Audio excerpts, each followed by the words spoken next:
बिस्मिल्लाहिर्रहमानिर्रहीम। अजीज़ान मन, आपको आपके भाई आदिल राजा का सलाम पहुंचे। हमारे एक बहुत ही जबरदस्त किस्म का फॉर्मेट है in the soldier speaks in the exposé, जिसमें मेरे साथ बैरिस्टर शहजाद अकबर हमेशा कैम्ब्रिज से हमें ज्वाइन करते हैं। हम खुश आमदीद कहते हैं बैरिस्टर शहजाद अकबर को। सर कैसे हैं? ठीक हैं? खैरियत से हैं? Thank you sir, thank you. बिल्कुल आपके साथ ना जब ज्वाइन करते हैं हम एंजॉय करते हैं और लोग इसको एंजॉय नहीं करते, जैसा कि आप देख रहे हैं। सर ये क्या रोला क्या डाला है आपने?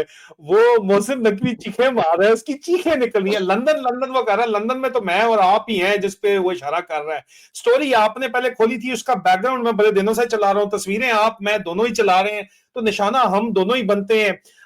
लेकिन जनता का कंसेंसस है कि आपको टारगेट किया जा रहा है।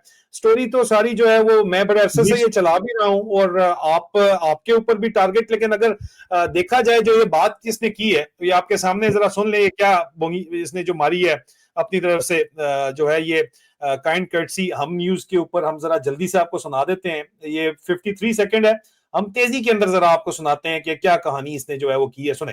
अब मेरे उसके ऊपर अब रहेगी स्टेट की बात। स्टेट का बिल्कुल फैसला क्लियर है कि जो जो चाहे वो इंडिया के साथ कर रहा है, चाहे वो हमारे इदारों के साथ कर रहा है, वी विल नॉट स्टेट है। और अभी आप पिछले दिनों में देखें, कल परसों में कोई लंदन बैठ के बकवास कर रहा है कि जी हमारे आपस में इदारों में मसला चल रहा है, हमारे जनरल्स के मुतालिक कर रहा है, तस्वीरें लगा के कर रहा है।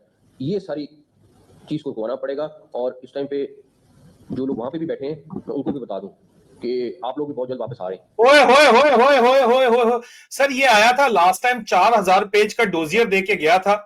यहाँ पे आपके और मेरे एक कॉमन दोस्त हैं, बड़े ही बहुत बड़े मीडिया ग्रुप, जो सबसे बड़ा मीडिया ग्रुप है, उसके वो जो है उसके लिए काम करते हैं। उन्होंने कहा था जी 4000 पेज का डोजियर मेरे लिए दे के गया था।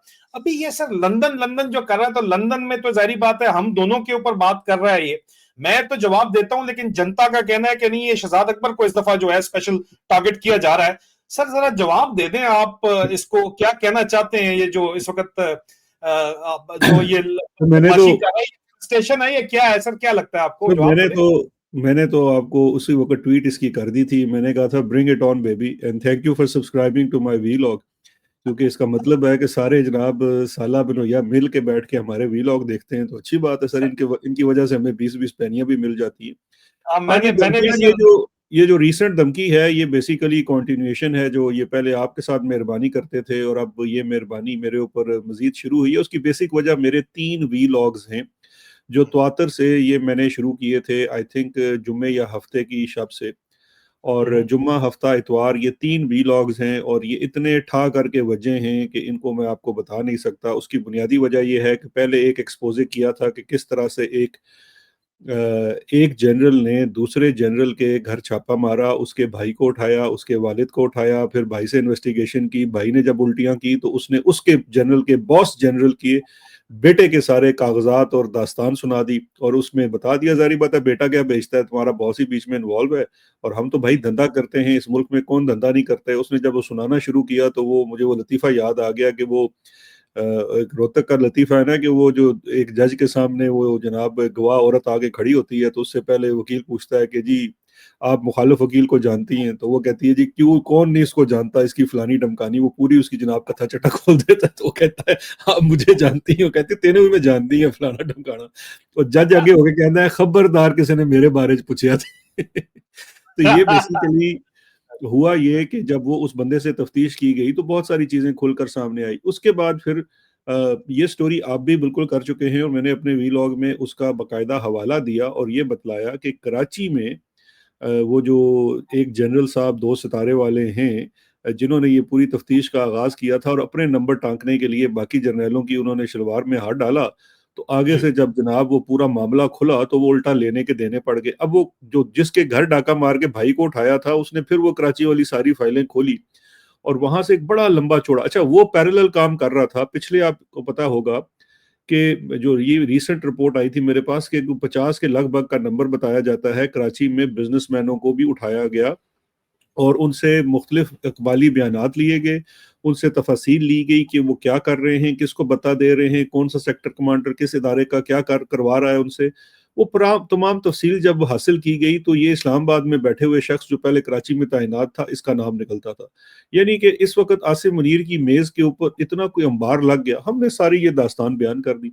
फिर राय साहब हमने क्या किया कि उसके बाद हमने फिर नवाज शरीफ का जो पूरा उसने एक बयानिया घड़ा है और जो उसके लोग, अब उसका नया जो इरफान सिद्दीकी है, अबसार आलम, वो जो सारे किस्से सुना रहा है। फिर आपको पता है हसन हम्माद हसन, वो एक और सहाफ़ी है पेशावर का, वो कुछ बातें बयान कर रहा है। फिर इसी पैराए में आज हमने दास्तान सुना दी कि फील्ड मार्शल साहब जब एनडीयू गए, जहाँ पे हमारे पीपल्स पीटीआई के भी बहुत सारे होनहार बैठे हुए थे, वहां बैठ के और उन्होंने पार्लियामेंटेरियंस की वो पतलून उतारी है, वो पतलून उतारी है, और साथ उसने इनको भी रगेदा है। उसने सारे पार्लियामेंटेरियंस को कहा है, यार तुम लोग तो मैट्रिक पास हो और ऊपर से 2 खानदानों के गुलाम हो। आप यकीन करें, पहली दफा उसको इमरान खान भूल गया था। वो कहता है तुम 2 खानदानों के गुलाम हो और तुम ये जो कहते हो कि वो जो एक है जो कहता है मरसों मरसों सिंध ना देसू, मैं हलक में हाथ डाल के सिंध निकाल लूंगा। समझते क्या अच्छा। है ये अपने आप को सर? उसने बड़ी वहां पे लंबी चौड़ी वो जनाब उसने उधर तकरीर फरमाई है। तो इस वक्त, और अच्छा, अब आपको पता है मोहसिन नकवी की मैं आपको तकलीफ बताता हूँ। मोहसिन नकवी की तकलीफ ये है कि मोहसिन नकवी जो है, ये है माई वचोलन। ये हर तरफ अब इसकी देखे ना, अब इसकी अपनी जो हैसियत और अहमियत है वो क्या है? अपनी हैसियत और अहमियत तो ये है ना कि ये कोई सीएनएन के अंदर कोई बाकायदा मुलाजिम भी नहीं था। सीएनएन के हाँ। अंदर भी ये वचोलन का काम करता था, जिसको वो स्ट्रिंगर कहते हैं, कि वो कितों कितों खबर ले आवेगा, किसी नाल मीटिंग करा देगा, किसी तालिबान नाल करा देगा, जरदारी नाल करा देगा। मतलब वो जो बीच में मिडल मैन होता है, वो इसकी जॉब थी। There is no qualification as such. लेकिन बंदा तेज था, हर जगह अपने ताल्लुकात बना लेता था। फिर करते करते इसने जरदारी के पैसे खर्च करवा के वो एक चैनल बना लिया। खैर, ये एक लंबी दास्तान है। मुख्तसर ये है कि इनकी इस वक्त तकलीफ ये है कि ये जो भानुमति का कुंबा, जिसके अंदर बहुत कलीदी किरदार ये माई वचोलन अदा करता है, कि मुंडे सुट के कभी इधर कभी उधर जनाब, कभी जरदारी की सुलह करा रहा है, कभी नवाज शरीफ की, कभी फलाने की, कभी इसका बेटा बन जाता है, कभी उसका साला बन जाता है। मतलब एक अजीबो गरीब। अब वो सारा जो है, तो एंड ऑफ द डे राय साहब, ये हाउस ऑफ कार्ड्स है ना। इसकी बुनियाद तो कोई नहीं है। This is not a natural alliance. मैं फील्ड मार्शल साहब को 2018 से देख रहा हूँ। जितनी माँ बहन मेरे सामने इन्होंने शरीफों की और जरदारी की हुई है, हमारे तो कान उस वक्त जलते थे। तो ये कैसे हो सकता है कि वो उनके बारे में अपने ख्यालात भूल जाएं? अब चूंकि कहते हैं ना, जूतों में लगी दाल बटने, अब वो वाला जब सिनारियो आया है, और अब ये अच्छा, अब ये जो सारी चीजें हैं, हमने तो सिर्फ इसकी बड़े लॉजिकली, बड़े प्यार से, आपको तो मेरे अंदाज का भी पता है, मैं बड़े आराम से प्यार से छोटी छोटी बातें करके बताता हूँ। लोगों को समझ आना शुरू हो गई है। इन्होंने कहीं गलती से वो देख लिया और इनको शदीद तकलीफ हुई। अब आज के रोज में सिर्फ ये नहीं हुआ रहा है साहब, पिछले 2 दिन से इतनी शिकायतें। अच्छा, मेरी जो एक्स है ना, एक्स के सामने बड़ा इनकी थोड़ी शिकायतें मेरी लगाते हैं, क्योंकि मैं ऐसी कोई चीज नहीं करता। लेकिन पिछले 2 दिन से दर्जनों शिकायतें लगाई हैं इन लोगों ने, दर्जनों शिकायतें। वो अच्छा, एक्स वाले भी आपको पता है कुछ भी नहीं करते, वो आगे से एक ईमेल ठोक देते हैं कि जनाब आपकी इस ट्वीट के ऊपर शिकायत आई है, इसके ऊपर शिकायत आई है, इसके ऊपर शिकायत मुझे आई भी है। आज ही, हाँ, बिल्कुल बिल्कुल सर, तो वो बिल्कुल वो बिल्कुल। वो तो वो कर देते हैं। अच्छा, फिर दूसरी मेरी इतलात है कि यूट्यूब को भी जनाब इस वक्त वही पूरा लॉ फेयर जो उन्होंने आपके बारे में किया था, मेरे बारे में, कि हमारी तस्वीर लगाता है, हमारा ये करता है, वो करता है। अब इनको तो पता नहीं है कि जिस जमाने में ये सीएनएन वालों के कैमरे और बस्ते उठाते थे, उस वक्त मैं अपनी हक हलाल के वालदैन की कमाई से ना बरतानिया के कानून के इदारों में पढ़ाई कर रहा था। और बड़ी मेहनत से सर मैंने पढ़ाई की है, ठीक है, खुद ऑड जॉब्स भी की थी। तो मुझे तो बड़ी चीजें आती हैं। तो मैं तो अपने किले का कायम हूँ। मेरा तो आज भी इनको चैलेंज है कि हजूरे वाला आ जाओ, बच के नहीं जाओगे, जो करना है कर लो। आपने कहते हैं ना, धमकियां देखें यार, मतलब इतने डफर्स हैं, किस दौर में बैठे हुए हैं कि धमकियां दे रहे हैं। अच्छा, आखिर में जब उन्होंने धमकी दी, तो उसमें धमकी में उन्होंने कहा चूंकि जहाज आएगा तो कल्ला मेनू नहीं लेके जा रहे, उन्होंने कहा हम सबको लेके आएंगे। तो मैं मुझे एक दोस्त का आज लंदन से फोन आया कि पायन अगर गए हो तो मेरा कोई सामान ले जाना। मैं क्या, अच्छा बेटे ऐसा नहीं है, वो जब जहाज लेके मिले आएगा तो सब चलेंगे, फिक्र नहीं करो। तो धमकियां उन्होंने ठीक। सबको दी है, लेकिन सर असी तो कहते हैं ब्रिंग इट ऑन। सर मैंने भी इसके ऊपर जो जवाब है, क्योंकि धमकियां सबको दी हैं, तो मैंने तो सिर्फ ये एक सिंपल सा, मैंने ये फिंगर, मिडिल फिंगर जो है वो उसका इमोजी बना के भेज दिया कि ये दिस इज द आंसर, आपके सामने ही है। बाकी जो आपने खटना है, जो पटना है, आप पट लें, ये आपको जवाब है। आप 4-4 हजार पेजेस के डोजियर यहाँ पे होम ऑफिस में दे के गए हैं, और आपने मेरी काउंटर टेररिज्म पुलिस से उठवा के 9 महीने इंक्वायरी चलवाई है।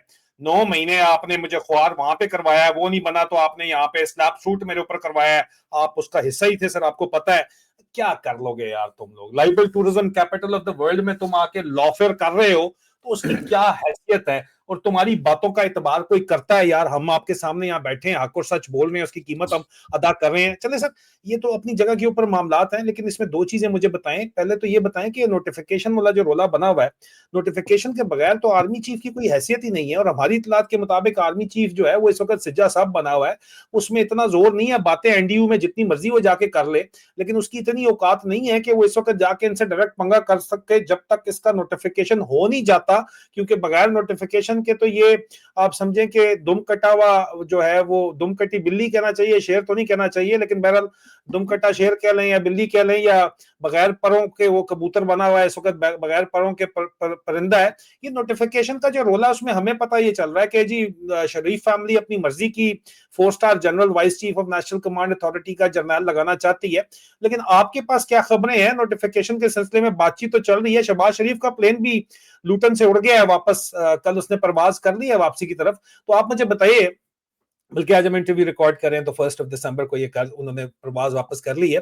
तो आप मुझे बताइए कि नोटिफिकेशन का वाकई जो मामला है, मेरी इतलात के मुताबिक तो बड़ा सीरियस किस्म का मामला इस वक्त फंसा हुआ है, लेकिन आसिम मुनीर प्रिवेल कर जाएगा, और जब करेगा तो फिर इनके पीछे जाएगा, क्योंकि ये जरदारी और शरीफों का फड्डा थोड़ी है आपस के अंदर के चुप करके कहेंगे कि पेट फाड़ देंगे और बाद में नहीं फाड़ेंगे, बाद में मिल जाएंगे। ये तो जिस तरह की इस बंदे की ईगो है, जो इसका बैकग्राउंड है, ये तो छोड़ेगा नहीं शरीफों को ना ही जरदारी को। तो क्या लग रहा है ये मामलात किस तरफ जा रहे हैं आपको? और नोटिफिकेशन के बारे में आपको क्या, आपके पास इतलात हैं, क्या तज्जिए है? सर देखिए, पहली तो लीगल सिचुएशन सुन लेना। लीगल सिचुएशन ये है कि एज ऑफ टुडे 1 दिसंबर को Pakistan army is headless. Legally speaking there is no chief of army staff. देखिए, पाकिस्तान का जो कानून है, इसका जो अब ये मतलब अगर किराए का अर्दली नुमा लॉ मिनिस्टर जो मर्जी कहे, वो कानून तो नहीं बन जाता ना। देखिए, पाकिस्तान का जो निज़ाम है उसके सबसे ऊपर आइन है, आइन के नीचे लेजिस्लेशन है, और फिर रूल्स ऑफ बिजनेस है जिसके तहत गवर्नमेंट चलती है। आप किसी भी पुराने जो है ना कैबिनेट सेक्रेटरी को, मिनिस्ट्री और फिर डिफेंस के सेक्रेटरी को उठाकर उससे एक सवाल कर लीजिए कि देखिए, आर्मी चीफ एक देखे ना, एक कानून है कि आर्मी चीफ होगा, उसका इंतखाब प्राइम मिनिस्टर करेगा। प्राइम मिनिस्टर जब इंतखाब कर लेता है तो वो ऑपरेशन ऑफ लॉ से क्यों नहीं हो जाता? जब प्राइम मिनिस्टर कह देता है जी फलाना बंदा आर्मी चीफ है, क्यों नहीं हो जाता? क्यों वो फाइल मिनिस्ट्री ऑफ डिफेंस में जाती है और मिनिस्ट्री ऑफ डिफेंस से नोटिफिकेशन जारी होता है? इसका जवाब ये है कि मिनिस्ट्री ऑफ डिफेंस का notification under the rules of business जारी होता है। ये वो तरीका है जिसके तहत किसी भी सरकारी चीज का ऐलान होता है। अच्छा, आपको मजे की बात बताऊं, अगर वो नोटिफिकेशन जारी हो जाए और गेजेटेड ना हो, राय साहब, ये बहुत ही ऐसा पॉइंट है जो बारहा सुप्रीम कोर्ट की प्रोसीडिंग्स में ये आ चुका है। ये इशू जनरल बाजवा की भी एक्सटेंशन के अंदर रेज हुआ था, और उसके बाद काजी फैज ईसा के इशू के अंदर, ये दो रिसेंट केसेस मैं आपको बता रहा हूं जहां पे लार्जर बेंचेस बैठे थे, वहां पर ये इशू रेज हुआ था कि अगर किसी चीज का नोटिफिकेशन भी जारी हो जाता है, अगर वो गैजेट का हिस्सा नहीं है तो वो वैलिड नोटिफिकेशन नहीं होगा। यहाँ तो गैजेट तो छोड़े ना, यहाँ तो नोटिफिकेशन ही जो है वो मौजूद नहीं है। इसलिए सबसे पहले बुनियादी सवाल ये है कि without notification there is no chief of army staff. कानून जरूर है कि चीफ ऑफ आर्मी स्टाफ के ओहदे की मियाद 5 साल कर दी गई 2024 में, लेकिन उसकी एक्सटेंशन थ्रू कोरिजेंडम नहीं हुई। लिहाजा इस वक्त लीगल सिनारियो ये है। अच्छा, मैं यहाँ पे अब आपके तवसुत से, आपको ज़्यादा मुझसे बेहतर याद होगा, 1999 में जब जनरल परवेज़ मुशर्रफ को इन्होंने हटा दिया और जो रूल जारी किया और जो हुक्म जारी किया, और उन्होंने, आपको याद होगा, हुसैन नवाज ने जनाब वो स्टार्स उतार के ब्रिगेडियर के जनरल ज़िया भट्ट के उस पर लगा दिए थे मुंडे पे। तो उसके बाद ब्रिगेडियर सती था ट्रिपल वैन कमांड का, वो जब आया तो उसको हुक्म दिया, उस वक्त अपनी तरफ से बनाए गए, वजीर आजम के बनाए गए chief of army staff general Ziauddin Butt ने कहा कि brigadier stand down, I am the chief of army staff appointed by the prime minister, you stand down. उसने कहा sir, no sir, you are not chief of army staff, show me the notification, if you do I will stand down. Gazette of Pakistan, ये जो नजर आपको बाजवे के लिए आ रहा है, सर ये है गैजेटेड, ये जो notification. So this is what brigadier Sati said, और फिर ये बाद में मुकदमात के अंदर ये तमाम चीजें इस्तेमाल भी हुई। अच्छा, अब इसको आप आगे फास्ट फॉरवर्ड कर लें, एक और किस्सा। जब बाजवा की एक्सटेंशन का मामला हुआ तो सुप्रीम कोर्ट में जो प्रोसीडिंग चली उसमें सिर्फ कानून में तब्दीली नहीं थी, कानून में तब्दीली करने के बाद उसके बाद अपॉइंटमेंट होती है, उसका नोटिफिकेशन होता है, गेजेटेड होता है, वो सुप्रीम कोर्ट में सबमिट होता है। ये तमाम सवाल हैं लीगल पोजीशन के। तो लीगल पोजीशन आप बिल्कुल इसको सिंपली समझ लीजिए कि या तो कोरिजेंडम ला के मुझे दिखा दीजिए या फिर नोटिफिकेशन दिखा दीजिए, उसके बाद आगे चलिए।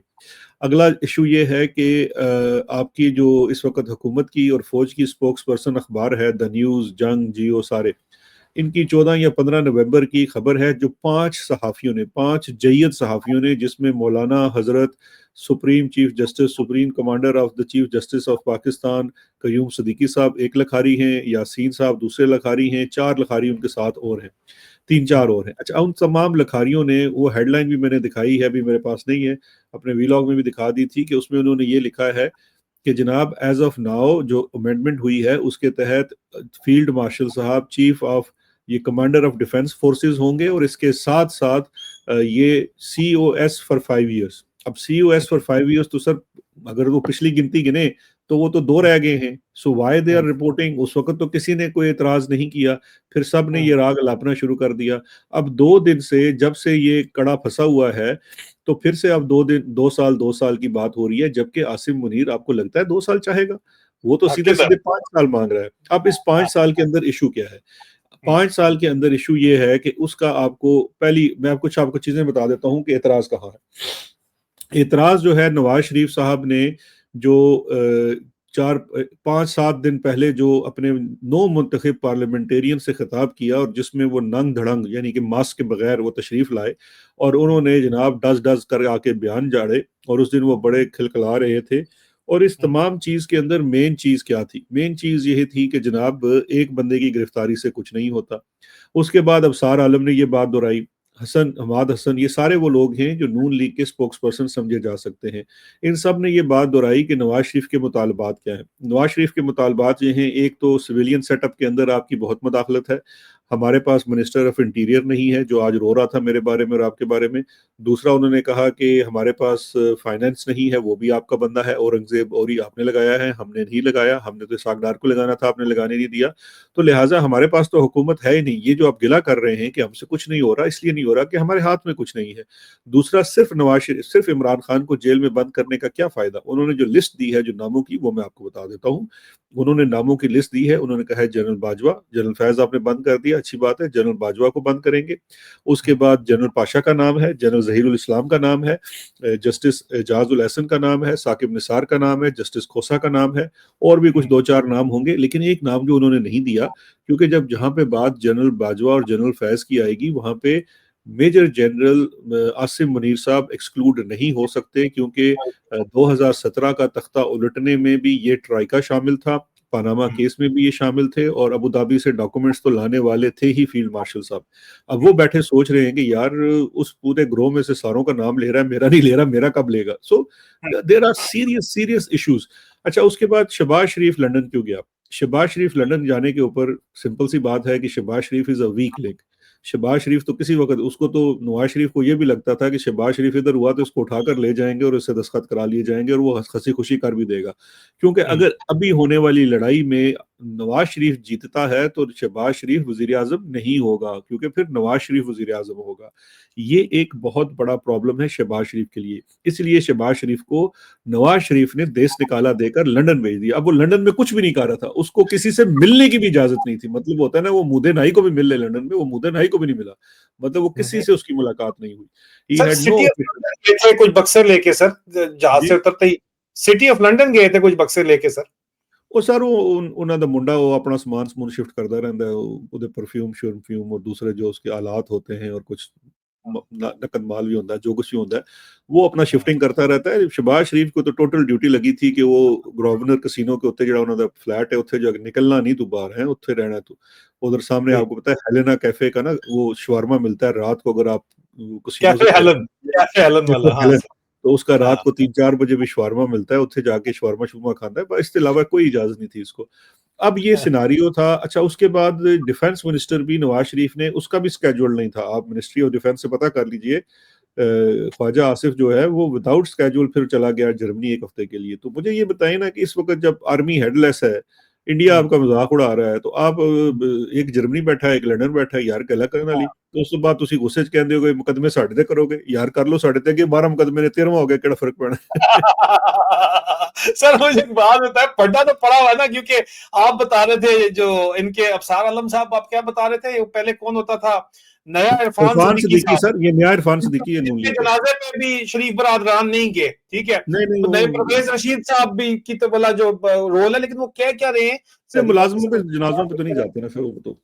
तो वो कहते हैं सर कि मेरी हुकूमत में मौजूद 2-3 सिविलियंस से बात हुई है, ये 2-3 सिविलियंस कौन है, वो कहते हैं कि फौज की तरफ से फरमाइशें बहुत आती हैं, इतनी फरमाइशें आ रही हैं कि इनको पूरा करके हमारी कमर टूट गई है, अब हम कमर सीधी करने के काबिल नहीं रहे, अगली इंतखाबात में हम अवाम के पास क्या लेकर जाएंगे, इसलिए फौज अपनी फरमाइशें कम करे, इनको कंट्रोल करे, मतलब फड्डा तो हो रहा है सर, फड्डा तो मतलब वाजे तौर के ऊपर जो है वो इस वक्त फड्डा तो चल चुका है ना सर, तो इस फड्डे के अंदर सर अब आप अगर ये हो रहा है, लोग कहते हैं नहीं यार ये नूरा कुश्ती है, तो सर पहले ये बता दें नूरा कुश्ती है या जेन्युइन लड़ाई हो रही है, इस वक्त जेन्युइन फड्डा हो रहा है सर?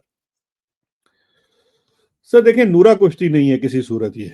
नूरा कुश्ती इसलिए नहीं है कि इस वक्त नवाज शरीफ को पता है कि this is the last chance, उसके बाद तो अगला चांस उसको कब्र में ही मिलेगा, जिंदगी में तो दोबारा मिल नहीं सकता, क्योंकि फील्ड मार्शल साहब के जो अजाइम हैं वो अब अगले 10-15 साल के हैं। ये एक लास्ट वो हर्डल है, क्योंकि अगले जो एक्सटेंशन है उसके वक्त उनका वज़ीर आज़म भी अपना होगा, पार्लियामान भी अपनी होगी और पूरा निज़ाम भी अपना होगा। उस वक्त पता नहीं ये ओहदे भी होंगे या नहीं होंगे जिस स्पीड से वो जा रहे हैं। तो लिहाजा नवाज शरीफ को पता है कि ये डू और डाई का मकाम है, अभी जो करना है कर लो, एंड दैट्स अबाउट इट। इसके अलावा और कुछ नहीं है। बाकी ये जो नूरा कुश्ती वुश्ती छोड़ें, ये इस साजिश में आप कह लीजिए या इस लड़ाई में नवाज शरीफ के साथ जो 2-3 लोग शामिल हाल हैं, मैं उनके भी नाम बता देता हूँ। वो जो बता दें ना अबसार साहब के, मैं 2-3 लोगों से, सर हमने तो गोली सीधी बंदूक सीधी रखी हुई है ना, सीधियां गोलियां मारांगे, सीधे साडा तक कम ही और कोई है नहीं। एक है जनाब, उसका नाम है ख्वाजा मोहम्मद आसिफ, दूसरा है जनाब राना सनाउल्लाह, ठीक है, और इसके साथ है जनाब फिर छोटे मेहमान अदाकारों में आपको पता है परवेज रशीद हो गया, उसका दिमाग चलता है वो, लेकिन वो आगे नहीं आता। लेकिन इसके साथ साथ फिर छोटे मोटे 1-2 लोग और भी हैं, चूंकि वो वहां से खबर भी निकलती रहती है, तो चलो मैं उनका नाम नहीं लेता, कहीं तो ताल्लुकात अच्छे रखने चाहिए ना। लेकिन जो बीच में सबसे एक और किरदार है बड़ा इंटरेस्टिंग, वो है अपने इसहाक डार साहब का, क्योंकि नवाज शरीफ को पता है कि बंदा बड़े कम दा है, लेकिन बंदे का कोई पेंदा नहीं ना, वो हर पासे डोलता है। हो हर सकता है नवाज शरीफ को वो बेहतरीन बेहतरीन एडवाइस देगा, नवाज शरीफ को दिल खुश कर देगा, तो उठ के जाएगा तो टॉयलेट हो सकता है फील्ड मार्शल साहब ने भी फोन खड़का दो कि सर मैं सही है, समझाया सच है, लेकिन सच मानना नहीं, ठीक है। है, सच, तो हाँ, ये इस वक्त सारी सिचुएशन है। फील्ड मार्शल भी इस वक्त फंसा हुआ है, उसको पता तो सब कुछ है, लेकिन ही इज प्रॉब्ली अगेंस्ट, कहना चाहिए ना, against his nature, he is hanging on and waiting कि मैं किसी तरीके से, क्योंकि जारी बात है वो जो बीच में विचोलन शोलन कहते हैं जी असं करा लांगे, हुणे करा लांगे, नवाज आ गया, शहबाज आ गया, ए हो गया, वो हो गया, लेकिन अगर उसका वो कहते हैं ना एंड पक गया, तो उन्हें 111 ਨੂੰ कहना है चलो उठो तो जाके सारे मलिया मेट करना है। क्योंकि एक और सुनारियो सुन लें, राय साहब चूंकि आज आप शरारतें करने में बैठे हुए हैं, तो एक और सुनारियो सुन लें। लेट्स सपोज सुबह, हम तो नहीं प्रमोट करते कि कोई भी डेमोक्रेसी को खत्म करे, लेकिन ये कौन सी डेमोक्रेसी है। लेट्स सपोज सुबह आसिम मुनीर हुक्म देता है 111 ब्रिगेड को कि जनाब उठो तो चाहे पढ़ के लाओ सारे। मुझे एक बात बताएं, पिछले 3 सालों में पीटीआई के साथ जो कुछ किया आसिम मुनीर ने और बाजवा ने, उसके ऊपर तो लानतानी हो रही है, गालियां भी हो रही है, हो सकता है अपने बच्चे भी पसंद ना करते हैं, लेकिन अगर इसने ये हरकत कर दी ना, तो मैं आपको एक और बात की गारंटी कर सकता हूं कि बल्ले बल्ले हो जाएगी। I do not support this, I do not support this, मैं हरगिज़ इस बात की हक में नहीं हूं। ये अगला सवाल है कि इसने वादा फौज के अंदर किया है और कि मैं जरदारियों और शरीफों का एहतसाब करके तुम्हें दिखाऊंगा, और शरीफों को भी हमारे इतलात के मुताबिक ये पता है कि अगर इसका नोटिफिकेशन 2030 तक हो गया 5 साल, तो ये हमें नहीं छोड़ेगा, क्योंकि इसने पूरी आवाम को बताना है, बल्ले बल्ले करवानी है कि देखो जो काम इमरान खान भी नहीं कर सका वो मैंने करके दिखा दिया, इस तरह किया, जो शहजाद अकबर नहीं कर सका वो मैंने करके दिखा दिया, तो कहानी तो ये है। तो फिर what are the options available for the Sharifs and Zardari sir? Sir देखें, ये जो बात हम कर रहे हैं ना, ये बात हाउस ऑफ शरीफ में से सिर्फ नवाज शरीफ को समझ में है। नवाज शरीफ को पता है इन चीज़ों का, इसीलिए नवाज शरीफ किसी सूरत अपनी हर चीज़, अपनी पूरी डोर आसिम मुनीर के हाथ में नहीं पकड़वाना चाहता, इसीलिए वो बीच में पख डाल रहा है, इसीलिए वो कहता है कि vice chief of army staff होना चाहिए, इसीलिए वो इंटरफेयर कर रहा है कि फौज के कौन से ओहदे पर कौन सा बंदा बैठेगा मैं बताऊंगा। ये भी तो लड़ाई का हिस्सा है ना सर, जो हमने अभी कवर नहीं किया। क्योंकि वो सिर्फ लड़ाई नोटिफिकेशन की नहीं है, वज़ीर-ए-आज़म बनने की नहीं है, बल्कि vice chief of army staff के सिलेक्ट करने की भी है। इस बात का अबसार आलम ने जिक्र किया है। उसने कहा सिविलियन साइड वाइस चीफ लगाना चाहती है, आर्मी नहीं चाहती है। आर्मी का क्या मतलब है, आसिम मुनीर ही नहीं चाहता। तो ये वाली बातें भी हैं, और नवाज शरीफ बेसिकली गारंटी भी मांग रहा है ना कि किसी तरीके से हमने भी अच्छा, दूसरा जो ये अब इस वक्त बहुत ज्यादा ये मातम कर रहे हैं, रोना कर रहे हैं ना इमरान खान के खिलाफ नून लीग वाले, वो दरअसल इस वजह से कर रहे हैं कि एक तरह से डरते भी हैं कि कहीं अचानक ये अल्टरनेट तो नहीं हो जाएगा। वैसे मेरा अपना जाती ख्याल है कि इमरान खान अब कभी दोबारा इनके साथ हाथ नहीं मिलाएगा, लेकिन वो एक अल्टरनेट के तौर पर डर तो है, क्योंकि फौजी एक बात से भी डराते हैं इनको, इमरान खान की फोटो दिखा के, जी हमारा क्या, हम तो बैरक्स में वापस चले जाएंगे, तो फिर तुसी जानो तो इमरान जाने। तो उनको पता है कि अगर हम बैरक्स में चले गए तो इमरान ने तो इनको चौकों पे लटकाना है।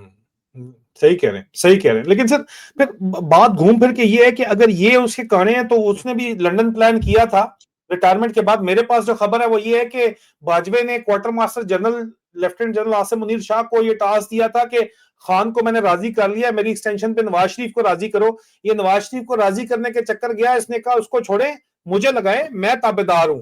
ये कहानी इसने डाली, पता काटा। मामू बाबर शाह वगैरह तो चले ठीक है, सप्लीमेंट करने आए थे, लेकिन असल कहानी ये दरमियान में आपको ब्रेकिंग न्यूज बता रहे हैं, जो अंदर से जो आर्मी ग्रेप वाइन में खबरें चल रही हैं वो ये चल रही हैं कि जी क्वार्टर मास्टर जनरल को ये और एक ब्रिगेडियर के जिम्मे, दो बंदों के जिम्मे ये काम लगाया गया था। ब्रिगेडियर रिटायर्ड था, क्वार्टर मास्टर जनरल सर्विंग था, क्योंकि जर्नलों को भी जाके quarter master general Asim Munir जो है ये जाके मिलता था और कहता था सर ये करें, ये ना करें, यूं ना करें, बाजवे की सपोर्ट के अंदर जाके बातें करता था। लेकिन जहां जाके असल कहानी करनी थी वहां अपनी कहानी करके आ गया, लंदन के अंदर जो मामलात करके आ गया।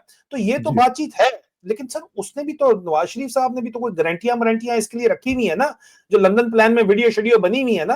तो ये कैसे जाके उसके खिलाफ कुछ भी इस वक्त तो नहीं कर सकता, आगे जाके करेगा तो क्या वो चीजें बाहर नहीं आ जाएंगी? नवाज शरीफ के अंदर है इतना तपड़ के ये कर सकता है, उसको वाकई जो हीरो बनने की कोशिश कर रहा है। एक बात तो आसिम मुनीर के बारे में जो लोग उसको करीब से देखा हुआ है वो जानते हैं कि वो फिर कॉन्सिक्वेंसेस के परवाह नहीं करता, बड़ा रुथलेस किस्म का इंसान है। तो इनकी तस्वीरें शीरें वीडियो शीडियोज उधर ही रह जानी है। मेरा नहीं ख्याल कि वो, वैसे भी इमरान खान के साथ जो उन्होंने किया है वीडियोस के मामले में, वो तमाम चीजें अब इररेलेवेंट हो गई हैं। तो दिखाता रहे नवाज शरीफ कहीं बैठ के वीडियो, क्या फर्क पड़ता है उससे उसको। वो कहेंगे एआई है, ये एआई है। हाँ एआई है, या चलो सच्ची बात भी है, मतलब वट एवर इट इज। देखिए मसला ये है कि पाकिस्तान में तो जिसके हाथ में आर्मी चीफ का डंडा है उसी ने इस मुल्क के निज़ाम को चलाना है, अनफॉर्चुनेटली। तो अगर आसिम मुनीर जो है वो आर्मी चीफ बना रहे, अब देखिए ना, करने को तो आसिम मुनीर आज भी खड़ा कर सकता है, लेकिन प्रॉब्लम यह है कि उसको खुद पता है कि इस वक्त उसकी जो लीगैलिटी है वो इन क्वेश्चन है। क्योंकि अगर ऐसा वो खड़ा करता है तो क्या इसमें है मुजायका है कि हो सकता है फौज के अंदर से 4 जर्नल उठ के इसको इख्तलाफ कर लें। सो वो एक बड़ा डेंजरस सिनारियो बन सकता है, क्योंकि जब लीगैलिटी ऑफ, देखें, एक होती है चेन ऑफ कमांड और दूसरी है लीगैलिटी ऑफ कमांड। अगर लीगैलिटी ऑफ कमांड के ऊपर सवाल खड़ा हो जाएगा तो फिर फौजी फिर अपनी राह खुद इख्तियार कर सकते हैं ना। फिर तो जत्थे बन जाएंगे, मतलब आधे जो एक 4 कोर कमांडरों के साथ हैं, कोई 2 कोर कमांडरों के साथ है, तो वो भी एक अनारकी वाली सिनारियो है। So therefore to avoid that scenario, first of all Asim Munir wants to secure the legality of his appointment. और वो लीगैलिटी उसको खुद पता है कि नोटिफिकेशन के अंदर मौजूद है। जब तक नोटिफिकेशन, सर देखे ना, मेरा और आपका तो कुछ नहीं है, हम तो बरतानिया में रह रहे हैं, ठंडा माहौल है, बारिश हो रही है सर, असी लकड़ा जला के बैठे हैं। हमारी तरफ तो इशू करें ना करें, लेकिन इवन आसिम मुनीर नोज कि अगर नोटिफिकेशन नहीं है तो देयर इज नो रियलिटी और legality of his appointment. So therefore आप देखेंगे आज नहीं कल 10 दिनों में नोटिफिकेशंस इशू होंगे और गैजेटेड भी होंगे।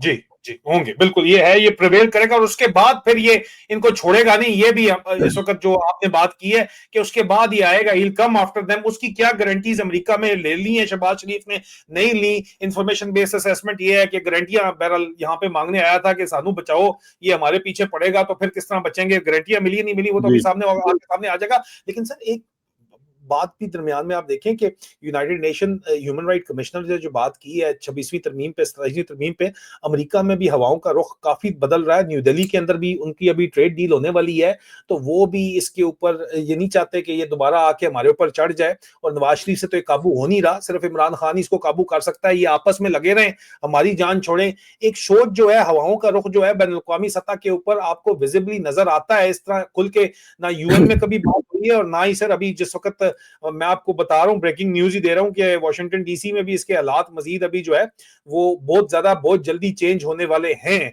तो ऐसा देखिए, बात यह है कि जिस तरह से इन्होंने आलमी सतह के ऊपर अपने लिए जो सपोर्ट हासिल की है वो तो आप पूरी दुनिया जानती है। उसको न्यूयॉर्क टाइम्स भी रिपोर्ट कर चुका है, वॉल स्ट्रीट जर्नल भी रिपोर्ट कर चुका है, ड्रॉप साइट भी रिपोर्ट कर चुका है कि हजूर वो तो पैसे दे के किया है।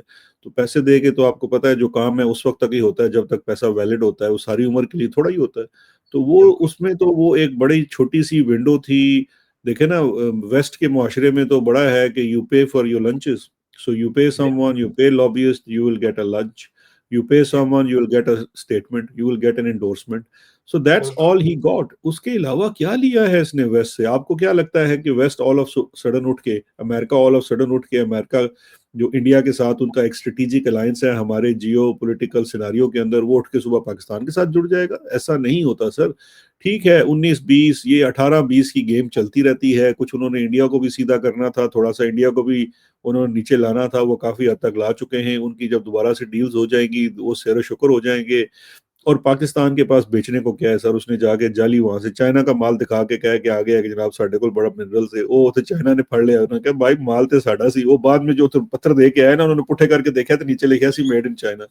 जिस बॉक्स में जिस बॉक्स में लेकर गए थे उस बॉक्स के नीचे लिखा हुआ था मेड इन चाइना। तो वो अगले सीधे भी हो रहे हैं। तो आई थिंक वो इंटरनेशनल जो इसने छोटी मोटी नेटवर्किंग की थी that was very temporary, because substance कोई नहीं है ना राय साहब। सब्सटेंस होगा तो कोई चीज लॉन्ग लास्टिंग होती है ना। Anything without substance can't last long. बिल्कुल, बिल्कुल सही कह रहे हैं। शहजाद अकबर साहब बहुत-बहुत शुक्रिया आपका जॉइन करने का। अज़ीज़ान-ए-मन अब तक के लिए इतना ही। मज़ीद ब्रेकिंग न्यूज़ और तज्ज़ियों के लिए चैनल को सब्सक्राइब कीजिए और शहजाद अकबर साहब के 3 जो व्लॉग्स हैं वो लाज़मी तौर के ऊपर barrister Shahzad Akbar YouTube channel description के अंदर मौजूद है। उसको आप अगर जॉइन नहीं किया तो सब्सक्राइब कीजिए, जॉइन कीजिए और वो व्लॉग और सर लाज़मी इसमें देखिए। एक चीज ये भी अर्ज कर दें कि अगर आप ज्यादा से ज्यादा सब्सक्राइब करेंगे तो मोहसिन नकवी को बड़ी तकलीफ होगी। आ, ये चैनल भी सोल्जर स्पीक्स रीलोडेड और हाँ, Shahzad Akbar barrister Shahzad Akbar channel link description में मौजूद है।